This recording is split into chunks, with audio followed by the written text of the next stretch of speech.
Niks verander totdat jy besluit jy is werd vir meer nie. Ek praat met baie pensionarisse en meeste van hulle sukkel finansiëel.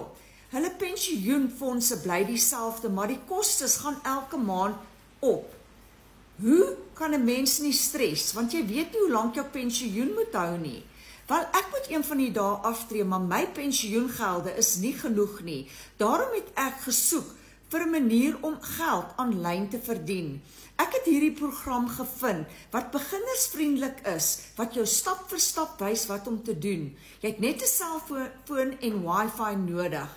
Ek het toe besluit, ek gaan daai eerste stap neem en begin met hierdie program. Daardie stap het vir my 'n deur oopgemaak om 'n eenvoudige stelsel te leer, ekstra inkomste te bou en beheer oor my finansies te kry.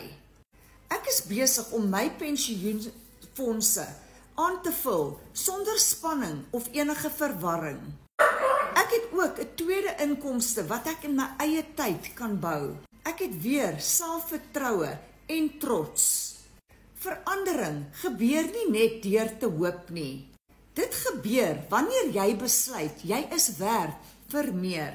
As jy gereed is om te besluit jy is werd vir meer, WhatsApp vir my werd en ek sal vir jou wys presies waar ek begin het.